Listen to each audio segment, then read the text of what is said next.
Yeah.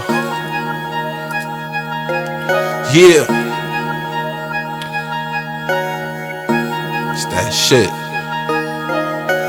Gotta roll my check. You know I don't play, cause we keep it cultivating, burning the best of the West. And you know what the grade is, we keep it cultivating. Yeah, it's easy to stay out the way when you focused on paper, keep it cultivating. Yeah, fuck what niggas gotta say, bruh, cause they live in the past, we keep it cultivating.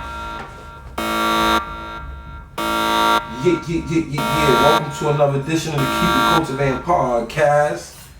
I'm here today with a very special guest. You might know him from various of the flyest, dopest events in New York City and abroad. You know what I'm saying? You might know him as Mr. Peacemaker himself. You know what I'm saying? My man, Mr. Tarik Buds is in the building. Hey, what's good, baby? Chillin', man. How you feeling, man? Real good. I'm very, very excited about this interview. This is a special interview for me. And that's what's up. That's what's up. I appreciate you having me, and I'm happy to be here, bro. Yeah, I appreciate you taking time out of your busy schedule. Yeah, we've been trying to do this for like 2 months. So I'm happy that we could actually figure this shit out. You know what I'm saying? But you know I support you. Like you support me because you support me. You know what I'm saying? So I support you. That's a fact. Now I appreciate you. It's interesting you said that. The first time that I met you, that's part of the reason why I support you, and I'm gonna tell you why. I've been to many different events, and I came across like one of your posts. You was promoting one of the events. I think it might have been like a sip and paint type of event or some shit. Okay. And I went to your event, and I noticed. I was like, I walked in, and then you came, you greeted me at the door, and welcomed me into the event and shit. And then I kind of played the cut, and I was like watching around. And then I noticed like every person that came into the event, you would greet them and make them feel like family and shit. And then I was just watching like how you move at the events, and I was like, yo, this dude is really working hard. I was like, yo, most people don't do that. Like a lot of events that I went to, they just take your money and then it just be like, you know what I mean, whatever. I heard you. Yeah, like your events, I noticed that it's like a personalized like vibe where you make everybody feel kind of like everybody feels important at your events. Like it's I care about hospitality. You might not even know this, but I have a master's degree outside of my bachelor's, but I have a master's degree in hospitality. So I worked in the hospitality industry. I used to run hotels. And so, you know, shit like that is important to me. You know, making sure that the people that are around me, that support me, that they also feel comfortable. And at my events, really, it's really about a vibe, more importantly than anything. About it being super lit and all that, which it is, but it's really about the vibe. And most people tell me that, like, yo, damn, the vibe here, it just feels good being here. And that feels... that, like, to me, that's important. So I focus on that. So I'm glad that you even recognize that. Nah, for sure. Cause it's like me, I'm in the scene. I go to, and it's another thing that stood out to me is like prior to going to your events, I hadn't really seen much events like that. And then afterwards, I started noticing like different events where it would be kind of similar. Yeah, no question. But it's not the same. It's not the same kind of vibe. So it's like no question. Just to have you sitting here in my office right now, just chopping it up, it's an honor, because it's like, yo, your events be like, you have like some of the best events, and then it be innovative shit. Like my favorite one, obviously you already know, was the wine tasting and bud joint. Yes, sir. That was my shit. Like, I don't know. I mean, I might be a little bit too fast for everybody else. Next time I'll try to, you know what I mean? I'll try to ease up a bit. Yeah. You was going in, but I ain't mad. That's why we had you there. You know what I'm saying? So you could enjoy it. You know what I'm saying? It was a bud tasting, it was a wine tasting, and you know, we wanted everybody to actually enjoy every step of it. So like, if you're getting wine that you never heard of I'm laying out strains that you never heard of, that's the purpose of it. That's a fact, because I definitely did. Like, the couch potato was one of my favorites. I never had that before. Yeah, that couch potato crazy. Shout out to my man Shice Bubs. Shout out to Shice Bubs, because that Turk profile on that shit was pretty tasty. Like me, I'm a taste connoisseur. Like, I like to get stoned, but I like to have like that, you want to have a good experience when you're smoking. So it's like, or if you vaping or whatever it is, however you want to enjoy it though, like other than just getting high. Right. Yeah, no question. And taste is important. Like, terpenes is very important. A lot of people don't know that. Like, and that's another thing too about you that I find pretty interesting that people might not know, is that your events are not just events to like party and shit. Like, you actually have events where you like educate people on cannabis. Like, you the first person I ever heard refer to themselves as a GanjaPrenuer. You know what I'm saying? Facts. I've never heard that shit before. Like, so it's like, it's interesting because I remember when they first like legalized, when they first opened up the medical program over here, like, you was showing people how to get their cards and stuff. Yes, sir. And it's like, a lot of people don't do these things because it's like, they might feel like if a person gets their card, then they not gonna come to any of these events or, but still, you still show the love. To be honest, man, I, along with a group of 4 other people, we truly engineered and initiated all the events that are taking place right now. But it was started by them, and then they brought me in, meaning they had the concept and they were super lit. They were reality TV stars. So my man Puma, shout out to Puma. Shout out to my girl Sassy. Okay. And their 2 best friends. They already had a concept called the Ganja Games, and I guess they had like 30, 40 people. They had an Airbnb, and they did something. This is in 2014, and they were like, okay, we want to take this commercial. We want to do it a little bigger, and then we met. And so I was actually working in the legal cannabis industry already, traveling the country with Peacemaker. Shout out to Peacemaker.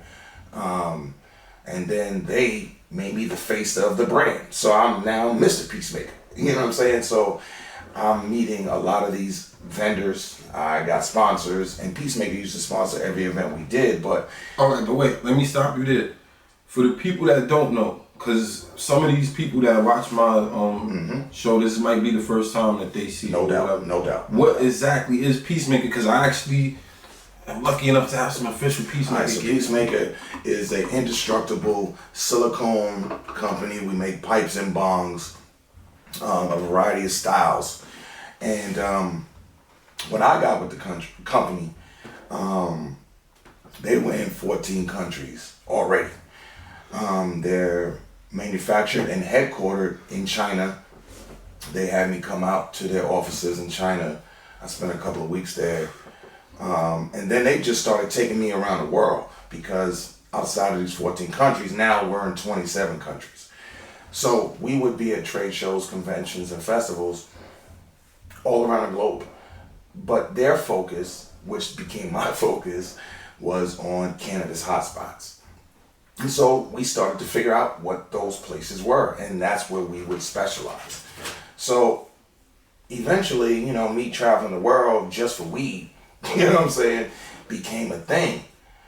So when I met and got with Puma and Sassy, it was like, oh, y'all got this concept called the Ganja Games. We want to take it big. I can support that. So they brought me on the team. And then we just started doing these events, which were really unique to New York. Nobody had ever done them like that. And it became such a thing that people were always saying, well, yeah, I should do this every week. And we were like, chill. You know what I'm saying? This is 2015. We're like, chill. This is not legal. We could go to jail. We're producing this shit. But it started to grow so much where we had 1,000 people at an event, and it was like, wait a minute. They're charging $50 a head, and there's 1,000 people in here? and people started technically counting our pockets or watching our pockets, and it was like, well, I could do this too. So that's what led to all the other events. Makes honestly, sense now. You understand? But Puma and Sassy, they embraced me. We have a great relationship still to this day. They embraced me and they understood my role outside of their role. They were super lit. They on TV. Fucking, you know what I'm saying? I'm a regular dude, but I'm not a regular dude. You know what I'm saying? I'm a marketing guy. I'm a professional. I'm not just a stoner. So me working with these other companies, meaning Peacemaker and other brands, and bringing them into the mix, just allowed for the ganja games to then touch other people. They're younger than me as well. Like, you already know, I just turned 50. They probably just turned 40. You understand? So they had a younger audience. So they had artists like Davies, Smoke Dizza, and Shice Bubs. The Desert is homies. They already knew them. I didn't know Shice Bubs. Shice Bubs is like one of my number one friends to this day.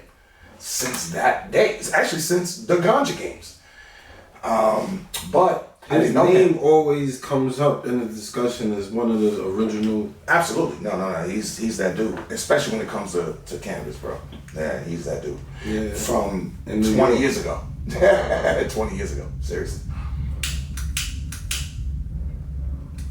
Right, shout out to Shice Bubs. Yeah, so like while they brought in a younger audience, I brought in an older audience. I'm older than them. So while they had Davies and Shice and Dizza, I had Buckshot and Lord Digger and the Beat Nuts and Brand Nubian.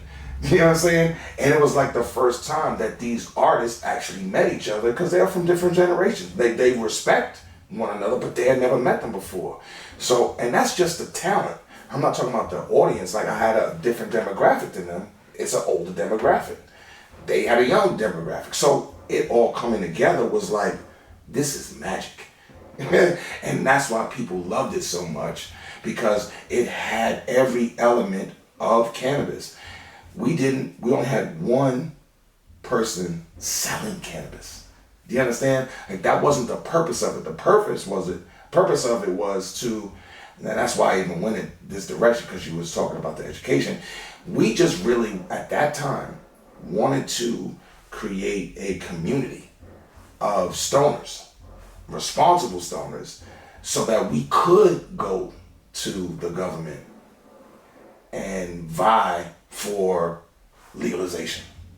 You know what I'm saying? That was actually the purpose. It wasn't to be lit. It wasn't to make all this money, and that wasn't even our purpose. I know that wasn't Puma and Sassy's purpose when they brought to me the Ganja games, and I was like, oh shit, yeah, I could definitely assist and we can make this happen. That was never our purpose. It was to really gather and create a community. You know what I'm saying? So at all the Ganja games, we only had the first two. We only had one person selling cannabis.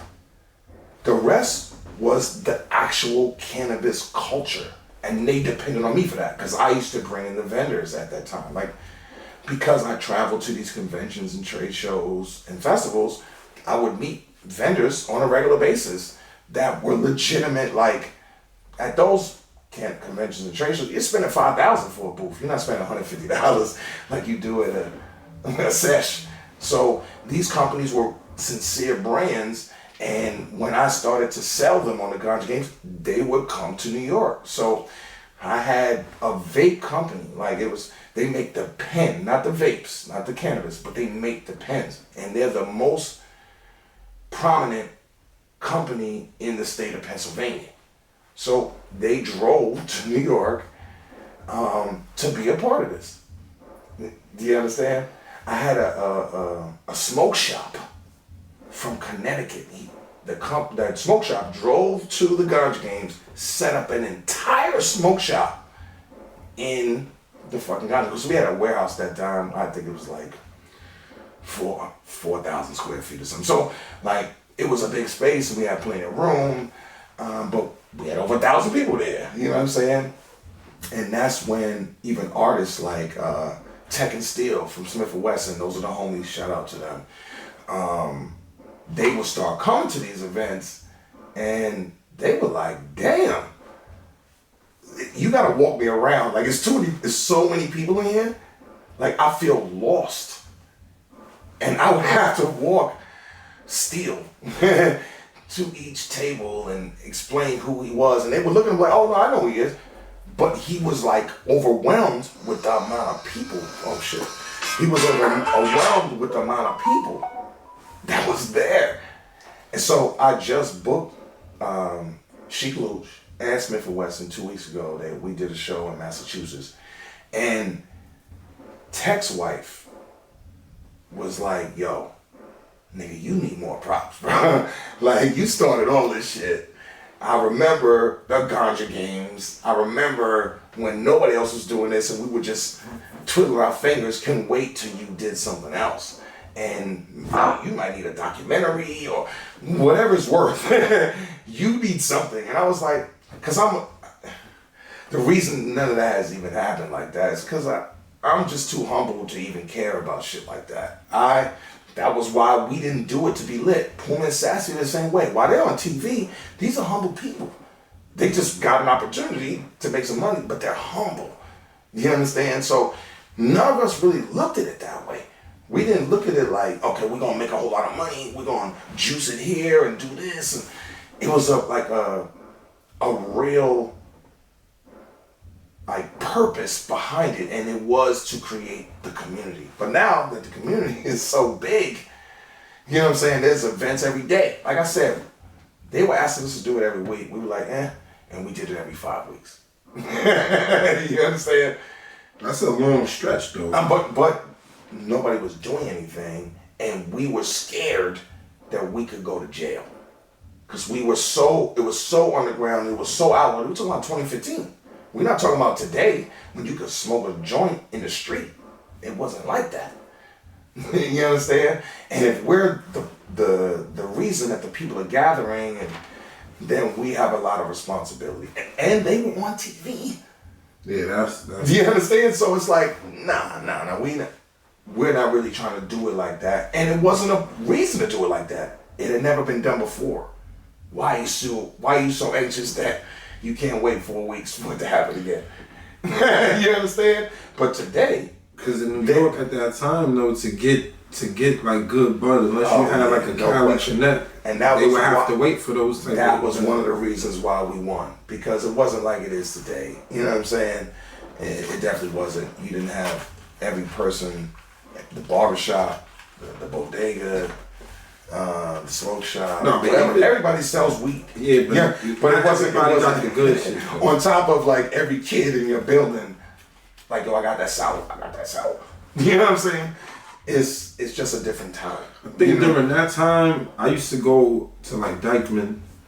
Oh well, yeah. I used to go to Dykeman, and then once I realized that, yo, in Cali they got the fire, and the prices ain't the same as Dykeman. That's when I stopped like kind of messing with Dykeman, and you know what I mean. I started dealing with people that was dealing with like Cali, but then when I seen that they had events like yours, it made no sense, like, to even go through all of that, like, when you have it here, like, but not everybody has it, though. Like, a lot of those events, like, you go to them shits, and it'd be, like, some mids. Well, that's kind of what I was saying, like, that's kind of why the game is fucked up, you know what I'm saying? Not talking about anybody or whoever's. Yeah, nobody in particular. What the reason the game got fucked up is because they started flooding the streets with a lot of that at the like dirt cheap prices. So even like 50% of my customers, they like, yo, hit me, like, yo, I got it. You know what I'm saying? Because that's what was happening. And so it kind of ruined what's always taking place, but presently at this time, it's a different position that we have to take, you know what I'm saying, and how we approach it, and it's just different right now, you know what I'm saying? it's a weird time, I think. Oh yeah, no, in cannabis, actually a little stupid, actually. Because the government, they're dragging their feet with certain things, and then it's just weird. It's a weird time. Like you don't really know what you can do, what you can't do. Like, well, I'll tell you this. It seems to be kind of the precedent so far. So that's kind of why I'm saying it's just based on recent history, because it's only recent history that they've legalized bud. But until they give out the licenses and start handing them out, you can kind of do what you want to do because they legalized it. But once they give out these licenses and they dole them out, you better not be on the street selling bud, because you're going back to jail. We legalized it.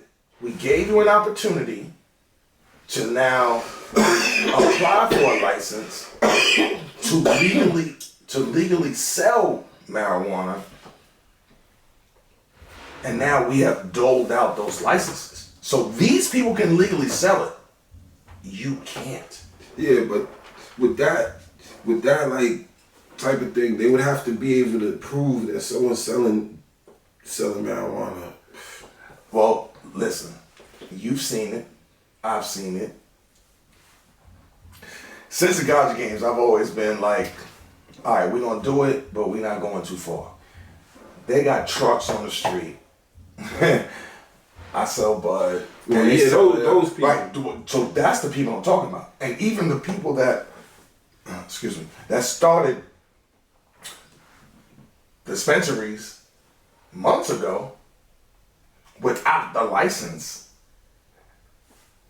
they have to be concerned.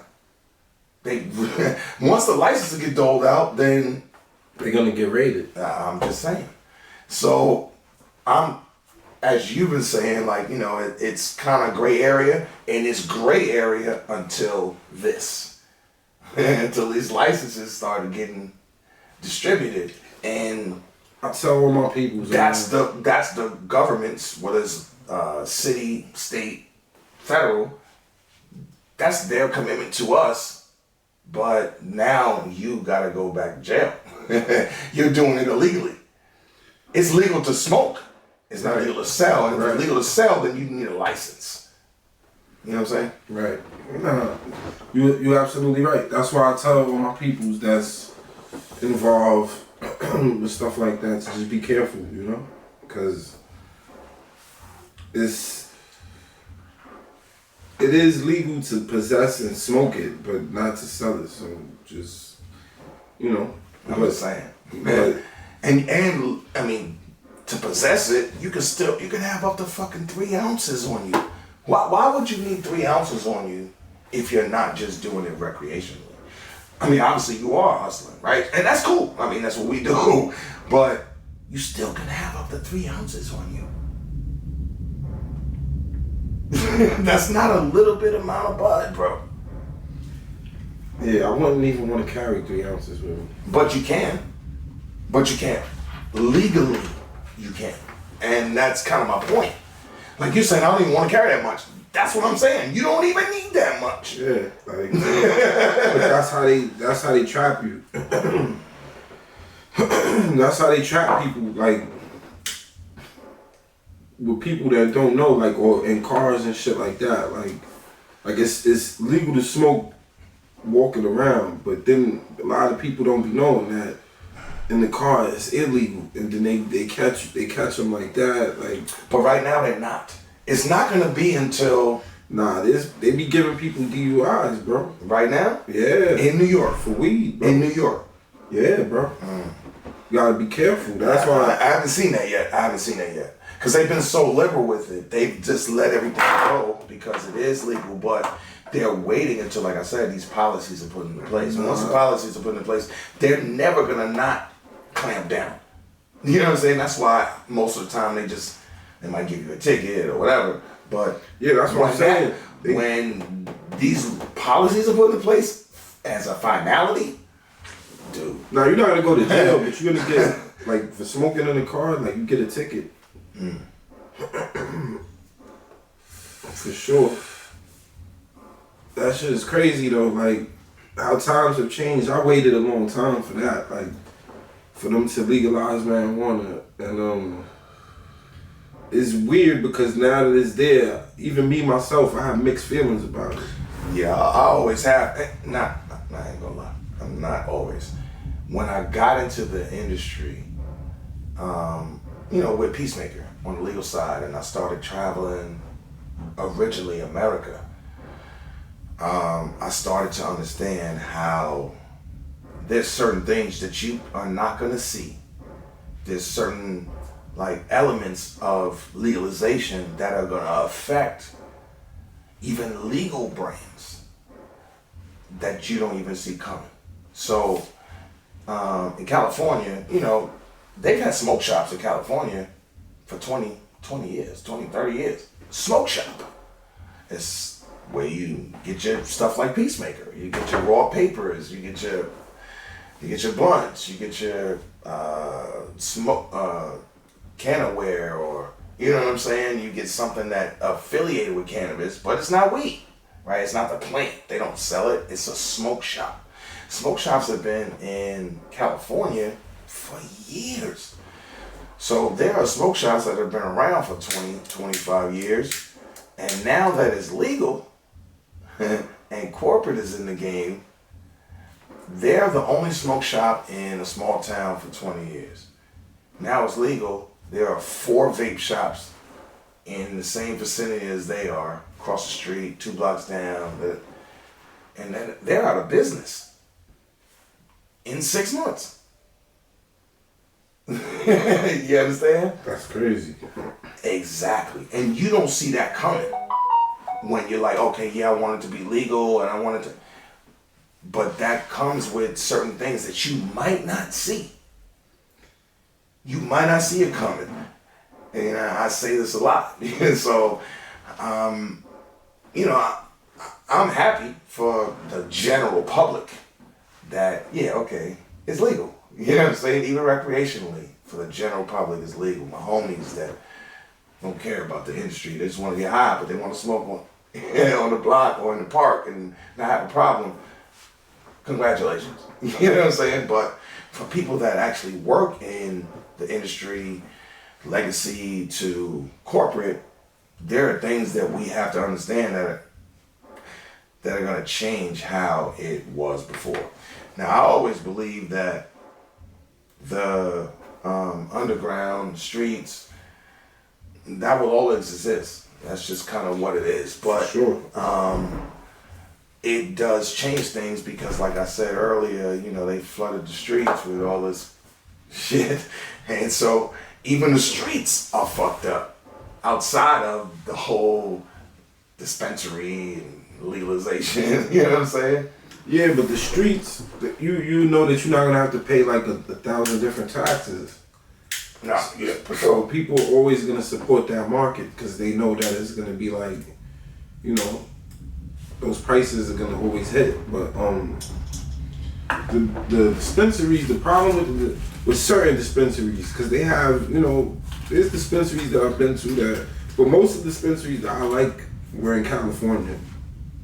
A lot of the other places that I've been to, like Chicago, and no disrespect to them, but like a lot of them other places, I didn't really enjoy the dispensaries. Like the California dispensaries, it was different. Oregon, I actually like the Oregon dispensaries. I haven't been there, but a lot of people told me good things. I like the Oregon dispensaries, but I'm sorry, not but.